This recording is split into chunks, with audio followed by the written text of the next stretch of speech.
LaTB. So do you see how everyone is all of a sudden on the Usman hype train and about Usman fighting Till? I've seen that. I've also seen a couple people that I know really trying to push a fight between Till and Usman, and also Colby Covington and Usman. And all I gotta say is, it's ducking season. It sure is ducking season, and no one's talking. Usman, scariest fighter in the 170 division right now, and no one's talking about it. And just now, I will say over the last 48 hours, who is it? Luke Thomas.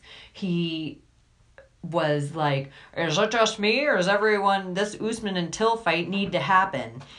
Like, yeah, we've been saying it forever. It has to happen. 2000 and late, Luke Thomas. Thank you. And everyone, I've seen people post, like, I'm actually worried about this fight for Till. That's exactly why you should take it. Yeah, because it is a grind. It's a hard fight. They shouldn't all be easy. They shouldn't all be knockouts. There needs to be a little bit of wear and tear on both guys in there.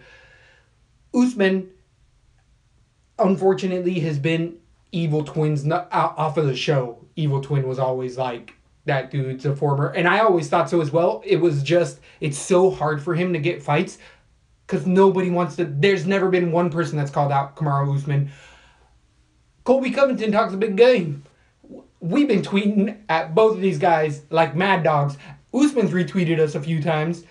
I ain't never seen Colby Covington or Till retweet us about Usman. Not one. Never even said that name. Till will be talking every 30 seconds on about Twitter. Every other 40-plus-year-old fighter and who he wants to fight. Not Kamaru Usman, an actual contender.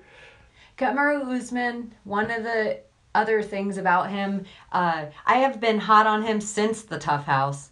I love him. But also from that same Tough House, Luque, we talk about all the time. We're super high training here. Partners, by the way. And if everyone remembers, as high as we are on ATT, as much as, well, I kind of think they're a little overrated now, or they're a dying superpower. Mm-hmm. But that season of Tough House, Black Zillions beat them every match. They beat them like 10-1 or something crazy. And that was all. Kamaru Usman was undefeated. And I feel like during the Tough finale, did he lose that?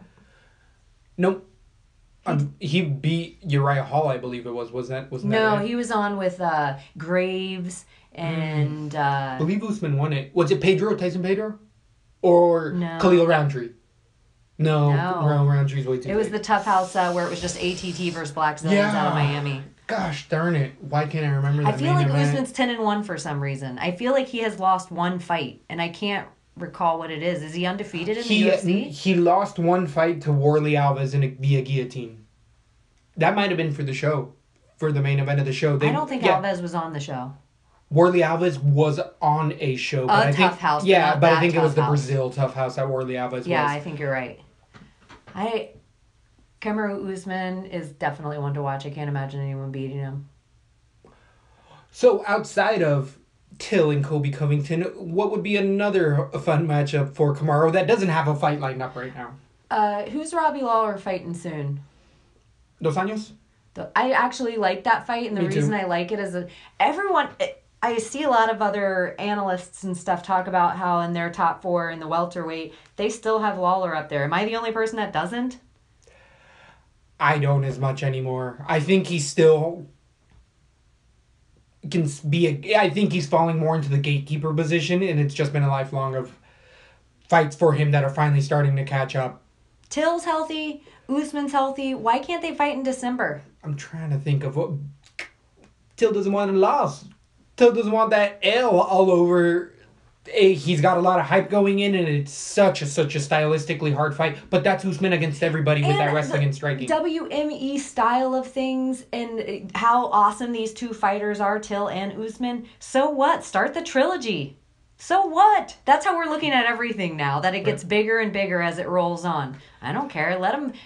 Hey, Till, stop being a pussy. I got a fight for you that I can think of for the 170 division who isn't lined up for a fight right now. I'm down. Game Bread. He's just off with the Wonder Boy. Yeah, but he's still a higher rank than most fighters right now because of the people he's beat and or lost to. Wonder Boy is number 2. Okay, you're onto something. Here it is. Exactly. Gamebred right now is our number 1 male fighter for Lesbo and the Bean. He's been our reigning. He's our favorite. Backer. He's our fave. Started to contemplate switching out with Usman over the last 2 episodes, and our goal is something that we added to it is they have to be on their way to a title but can't wear a belt. Agreed. So Bullet obviously is our female. We're still pulling for her until she gets that 125, which we feel pretty confident, which makes me a little sad that we're going to have to trade her out with somebody else. But it's the Times is changing. Times is changing.